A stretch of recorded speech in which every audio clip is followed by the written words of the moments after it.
Hello student, आपका स्वागत है हमारे यूट्यूब चैनल पे। आज हम लोग देखेंगे क्लास 10वां का मैथ बुक जो बहुपद चैप्टर नंबर 2 है। इसको आज हम लोग देखेंगे, ठीक है। तो चलिए हम लोग देखते हैं बहुपद। बहु और पद दो शब्द से मिलकर बना हुआ है। बहु मतलब बहुत सारे और पद मतलब पद होता है। बहुत सारे पद होते हैं, उसको हम लोग बहुपद कहते हैं, ठीक है। तो चलिए बहुपद का हम लोग कुछ उदाहरण ले लेते हैं, ठीक है। देखिए यहाँ पे कुछ उदाहरण ले लिए x+2। देखिए इसमें एक पद नहीं दो पद है, ये बहुपद हो गया। कुछ और उदाहरण ले लिए x² + 2 + 2x। देखिए यहाँ पे दिख रहा है आपको, ये बहुपद हो गया। इसमें एक पद नहीं बहुत पद है, 1 2 3 पद है तो ये बहुपद होगा। एक पद होगा तो एकल पद होगा, एक पद से ज़्यादा हो तो बहुपद कहलाता है। यहाँ पे देखिए, ठीक है। अब इसमें हम लोग देखने वाली बात है कि इसमें देखिए घात भी दिया हुआ है, पावर दिया हुआ है ना। इसी पावर को हम लोग बहुपद की घात कहते हैं, ठीक। बहुपद की घात है। तो चलिए हम लोग डेफिनेशन देख लेते हैं, उसके बाद फिर हम लोग आगे देखेंगे। डेफिनेशन है कि बहुपद ऐसी बीजीय व्यंजन जिसमें चर की घात एक पूर्ण संख्या हो बहुपद कहलाती है। ऐसी बीजीय व्यंजन जिसमें चर की घात पूर्ण हो, ठीक है। चर की घात पूर्ण हो वो बहुपद कहलाती है। अब बहुपद की घात, ठीक है, बहुपद की घात है। बहुपद की घात भी हम लोग देख लेते हैं, उसका डेफिनेशन। चार बहुपद में, जो ये मेरा बहुपद है ना, बहुपद में चर की सबसे बड़ी घात, इसमें दो चर, देखिए एक और एक, यहाँ पे दो है। इसमें सबसे बड़ी घात किसका है? इसके x⁻2 और x⁻1 ये हुआ सबसे बड़ी घात बहुपद की घात होगी, और यही सबसे बड़ी घात बहुपद की घात होगी, ठीक है। तो चलिए हम लोग आगे देखते हैं कि इसमें देखिए यहाँ पे कुछ हम लोग और उदाहरण ले लेते हैं। x+2 x² + 2 + 2x है। यहाँ पे एक और हम लोग उदाहरण ले लेते हैं, और x⁻3 - 2। इसमें देखिए घात, अब हम लोग देखते हैं कि इसके में घात क्या क्या है। देखिए इसके ऊपर घात क्या है? 1 है। इसमें देखिए घात क्या है? हाईएस्ट सबसे बड़ी घात क्या है? 2 है। x⁻2 है, यहाँ पे 2 है। और इसमें देखिए सबसे बड़ी घात 3 है, ये यहाँ पे 3 होगा, ये होगा सबसे घात है, ठीक है। तो अब क्वेश्चन उठता है कि 1 2 3 जो एक घात वाले होते हैं उसको क्या कहते हैं? जिनके ऊपर 2 घात होता है उसको क्या कहते हैं? जिनके ऊपर 3 घात होता है उसको हम लोग क्या कहते हैं? तो एक घात वाले को हम लोग कहते हैं रेखिक बहुपद। क्या कहते हैं? रेखिक बहुपद। दो घात वाले को कहते हैं द्विघात बहुपद, और 3 जिनके ऊपर रहते उसको हम लोग कहते हैं त्रिघात बहुपद, ठीक है। ये हम लोग समझ गए कि जिनके ऊपर एक घात रहे उसको रेखिक बहुपद कहते हैं, 2 रहेगा उसको द्विघात बहुपद कहेंगे, जिनके ऊपर सबसे हाईएस्ट पावर 3 रहेगा उसको त्रिघात बहुपद हम लोग कहते हैं, ठीक। चलिए हम लोग फिर आगे देखते हैं। आगे अब हम लोग देखेंगे बहुपद का शून्यक। चलिए हम लोग इसको समझते हैं, बहुपद का शून्यक। अब बहुपद का शून्यक हम लोग देखते हैं। तो चलिए हम लोग कुछ लिखते हैं, यहाँ पे हम लोग देख लेते हैं कि माना हम लोग px एक बहुपद है, ठीक है। px एक बहुपद है जहां पे k वास्तविक संख्या है, ठीक है। उसके बाद यहां पे देखिए ये k वास्तविक संख्या है। अगर हम लोग x के जगह पे, इस x के जगह पे हम लोग k पुट कर देंगे,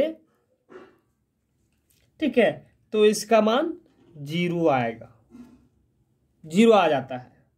तो हम लोग कह सकते हैं कि k बहुपद px का एक शून्यक है। px बहुपद ये शून्यक होगा, ठीक है। इसको हम लोग एक उदाहरण के माध्यम से भी हम लोग समझ सकते हैं। चलिए लोग एक उदाहरण के माध्यम से समझते हैं। हम लोग एक उदाहरण ले लिए, ठीक है। ये उदाहरण ले लिया। अब x के जगह पे x = -1 हम लोग पुट कर देंगे, ठीक है। हर जगह पे x = -1 पुट कर देंगे तो क्या आएगा कि p - 1 = यहाँ पे माइनस का स्क्वायर 1 का स्क्वायर, जब इसको हम लोग सॉल्यूशन करेंगे तो हो जाएगा 1 + 3 - 4 4 - 4 बराबर 0। यह आ जाएगा मेरा, सॉरी 4 - 4 बराबर 0 आ गया। ठीक है, तो हम लोग इस प्रकार से कह सकते हैं कि -1 px का एक शून्यक है। हम लोग इस प्रकार से कह सकते हैं कि -1 px बहुपद का एक शून्यक है या होगा। फिर हम लोग एक और ले लेते हैं कि x के जगह पे हम लोग कुछ और मान लेते हैं, x बराबर 4 मान लिए। चलिए बैठा देते हैं कि p4 बराबर हो जाएगा 4 का स्क्वायर -3 × 4 -4, यहाँ पे हो जाएगा 16 12 4 16 - 16 बराबर 0। 16 - 16 बराबर 0। इस प्रकार से हम लोग कह सकते हैं कि px बहुपद का शून्यक 4 होगा। ठीक है, हम लोग कह सकते हैं 4 और -1 x² - 3x - 4 बहुपद के शून्यक है। अब हम लोग देखेंगे रेखिक बहुपद के शून्यक। ठीक है, इससे पहले जो देखे उसका अर्थ देखे थे, बहुपद का शून्यक के अर्थ देखे थे। अब रेखिक बहुपद के शून्यक हम लोग देख लेते हैं। तो चलिए हम लोग सबसे पहले कि यहाँ पे एक मान लेते हैं px एक बहुपद है, जो बहुपद यह है कि 2x + 3 है। ठीक है, 2x + 3 है, तो हम लोग माना k बहुपद px का एक शून्यक है। ठीक है, तो चलिए हम लोग यहाँ पे करते हैं कि k बैठा पुट कर देते हैं, बराबर 0 हो जाएगा मेरा ये। ठीक है, और k के जगह पे x बैठा देते हैं, ये मेरा समीकरण आ जाएगा। तो चलिए यहाँ पे हम लोग लिख लेते हैं कि 2k + 3 बराबर 0, ये हो जाएगा। चलिए हम लोग निकालते हैं -3/2, ये निकल जाएगा मेरा। हमने देखा कि ये जो ये -3/2 है, ये इस बहुपद का शून्यक है। ठीक है, हम लोग इसको जब व्यापक रूप से देखते हैं तो ये पता चलेगा कि देखिए तो यहाँ पे हम लोग एक इक्वेशन मान लिए, मतलब कि px बराबर ये x + b, ये बहुपद हम लोग मान लिए।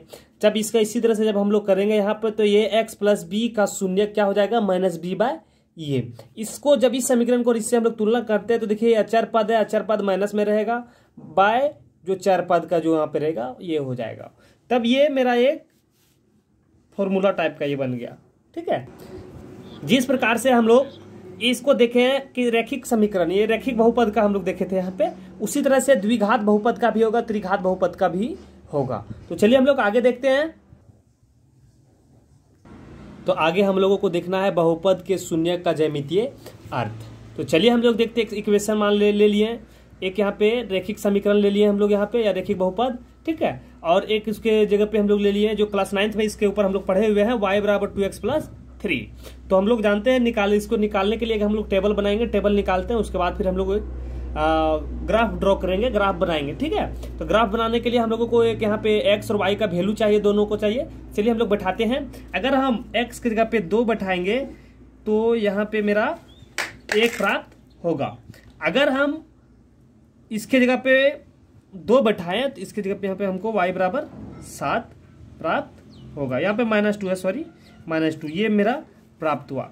इसी के आधार पे हम लोगों को एक ग्राफ ड्रॉ करना है। तो हम समय बचाने के लिए हम ग्राफ ड्रॉ करके रखे हैं, तो आप थोड़ा देखिए। चलिए देखिए, हमने ग्राफ ड्रॉ किया है। तो देखिए यहाँ पे इसमें दिखाया गया है कि यहाँ पे जो मेरा मान है, वैल्यू है -2 -1 -2 -1, यहाँ पे आ गया। फिर मेरा 2 7 है, 2 7 है। ठीक है, 2 7 है, ये मेरा यहाँ पे 7 और 2 ये बन गया मेरा। ठीक है, जब हम इस बिंदु से इस बिंदु को हम लोग मिलाते हैं तो x अक्ष को इस जगह पे काट रहा है, तो इस जगह का जो यहाँ पे निर्देशांक होगा -3/2 और y बराबर 0 होगा। ठीक है, ये मेरा ये प्राप्त हो जाता है। तो जिस जगह पे काट रहा है तो इस जगह का जो यहाँ पे है, तो मेरा इस प्रकार से आ गया -3/2, ये 0, ये हो गया।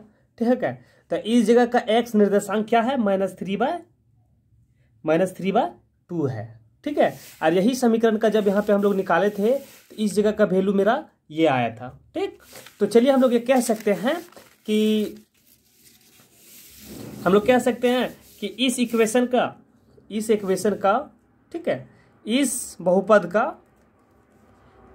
x निर्देशांक इसका शून्यक हो जाएगा।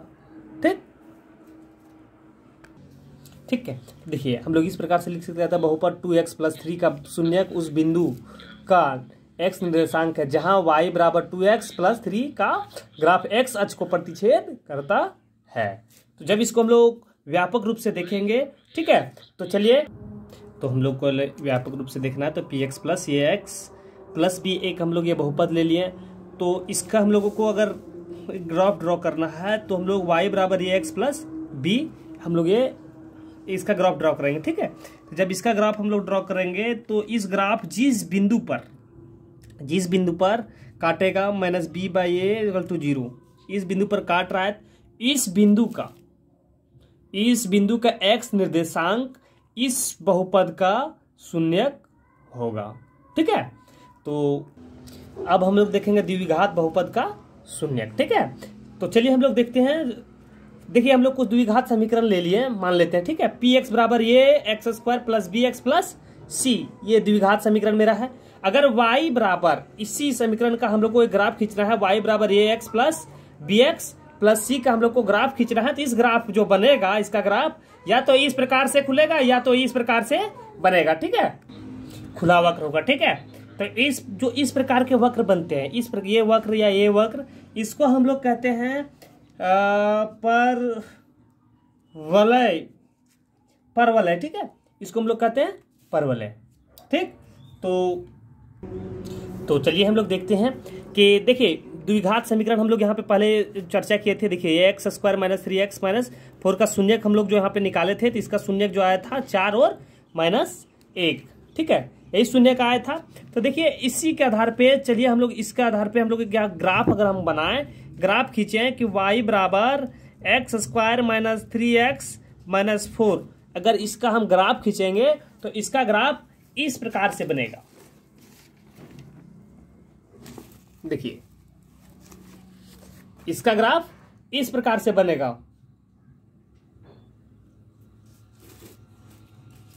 इसका ग्राफ इस प्रकार से बना। तो चलिए देखिए यहाँ पे ये ग्राफ में जो ये मेरा ये मतलब कि ये y बराबर x² - 3x - 4 जो है वो x अक्ष को कहाँ काट रहा है। तो देखिए इस जगह पे काट रहा है, इस जगह पे काट रहा है, इस जगह का निर्देशांक क्या, -1 0। और फिर देखिए इस जगह पे काट रहा है x अक्ष को 4, इसका निर्देशांक 4 और 0, ये है ना, ये है। तो इसमें से देखिए आपकी x, इसका निर्देशांक क्या होगा, इसका निर्देशांक ये होगा कि देखिए इसका x अक्ष -1 है और इसका एक 4 है, इसका निर्देशांक ये दोनों है। ठीक है, इसका शून्यक भी क्या हो जाएगा, -1 -4 हो जाएगा। तो हम लोग यहाँ पे लिख सकते हैं कि देखिए इस प्रकार द्विघात बहुपद x² - 3x - 4 के शून्यक उन बिंदुओं के x निर्देशांक है जहां y बराबर क्या है, x² - 3x - 4 का ग्राफ x अक्ष को प्रतिच्छेद करता है। ठीक है, तो चलिए यहाँ पे दिया हुआ ये यहाँ पे द्विघात बहुपद लिए हैं कि ये x² + bx + c, इसका शून्यक निकालना है। तो इसका शून्यक निकालने के लिए हम लोग ग्राफ ड्रॉ करेंगे। तो ग्राफ ड्रॉ करना है तो y बराबर ax² + bx + c, इसका ग्राफ ड्रॉ करेंगे। तो यहाँ पे स्थिति जो पहला स्थिति उत्पन्न होगा, देखिए यहाँ पे पहला स्थिति उत्पन्न होगा यहाँ पे कि देखिए ये जो मेरा ये ड्रॉ कर रहा है, ये मेरा ग्राफ जो खींच रहा है, देखिए एक यहाँ पे काट रहा है, एक यहाँ पे काट रहा है। फिर इसमें देखिए अगर इस प्रकार की स्थिति उत्पन्न हो तो देखिए एक x को यहाँ पे काट रहा है, एक x को यहाँ पे काट रहा है। इस प्रकार की स्थिति में क्या होगा कि यहाँ पे 2 शून्यक होंगे। इस प्रकार की स्थिति में इसका 2 शून्यक होगा। ठीक है, और फिर यहाँ पे स्थिति दूसरा उत्पन्न होता है। देखिए यहाँ पे स्थिति 2 उत्पन्न हो रहा है। देखिए अगर देखिए इस जगह पे सिर्फ काट रहा है, इस जगह को सिर्फ छू रहा है, इस प्रकार की स्थिति में इसका शून्य कितना हो जाएगा, इस प्रकार की स्थिति में शून्य किसका 1 होगा। ठीक है, और फिर होता है स्थिति तीसरा जो उत्पन्न होता है, तीसरा स्थिति देखिए इस प्रकार से है। ठीक है, इसमें देखिए x अक्ष को कहीं पे नहीं काट रहा है, यहाँ भी नहीं काट रहा है, नहीं काट रहा है, तो इसका शून्य क्या हो जाएगा कि 0 हो जाएगा, इसका शून्य 0 हो जाएगा। अब हम लोग देखेंगे त्रिघात बहुपद के शून्य का ज्यामिति आज। चलिए यहाँ पे हम लोग ले लिए कुछ यहाँ पे बहुपद ले लिया, इसका जब हम लोग ग्राफ ड्रॉ करेंगे तो इस प्रकार से ग्राफ इसका बनेगा। देखिए इस प्रकार से ग्राफ ड्रॉ होगा, और इस प्रकार से ग्राफ ड्रॉ होगा तो देखिए एक्स अक्ष को यहाँ पे एक जगह पे, दो जगह पे, तीन जगह पे काट रहा है। तो तीन जगह पे काट रहा है तो इसका ये हो जाएगा, इसका माने कि इसका जो एक्स अक्ष को, एक्स निर्देशांक क्या है -2 है, यहाँ पे एक्स निर्देशांक 0 है और यहाँ पे एक्स निर्देशांक 2 है।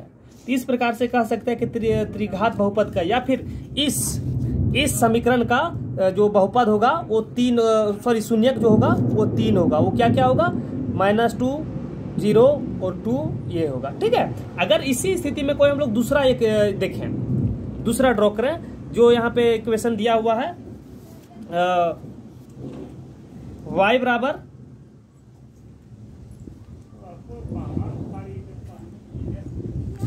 इस प्रकार से देखिए कि अगर यहाँ पे इसका जो होगा इक्वेशन, ये इस ग्राफ का जो इक्वेशन मेरा है यहाँ पे कि y बराबर x3, ये मेरा, इसका यहाँ देखते हैं कि ये जो ग्राफ है एक जगह पे काट रहा है, सिर्फ इस जगह पे, तो इसका निर्देशांक क्या हो जाएगा कि इसका सिर्फ जो होगा यहाँ पे x निर्देशांक है 0, इसका शून्य 1 ही होगा। लेकिन अगर इस ग्राफ का हम लोग देखें तो इसका यहाँ पे है कि दिया हुआ है y बराबर x3 और x पर पावर,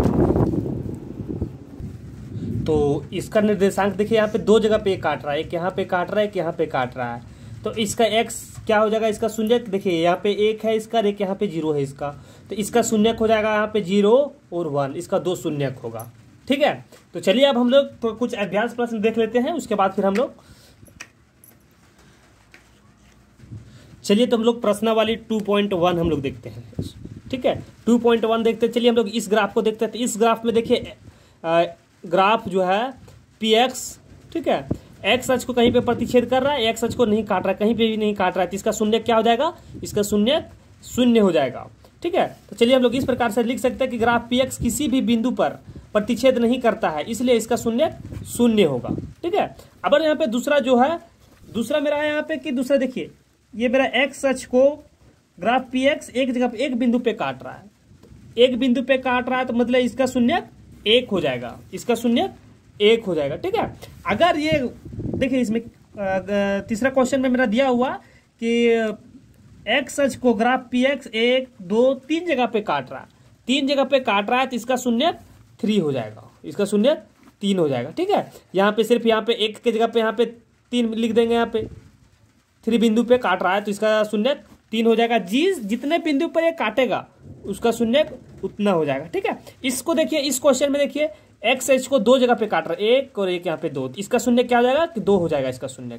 इसको देखिए एक्स एच को ग्राफ px 1, 2, 3, 4 जगह पे काट रहा है, इसका शून्य 4 हो जाएगा। ठीक है, इसको देखिए यहाँ पे कि 1, 2, 3 जगह पे, 3 जगह पे काट रहा है, इसका शून्य 3 हो जाएगा। ठीक, तो चलिए उम्मीद है कि आपको वीडियो अच्छा लगा होगा।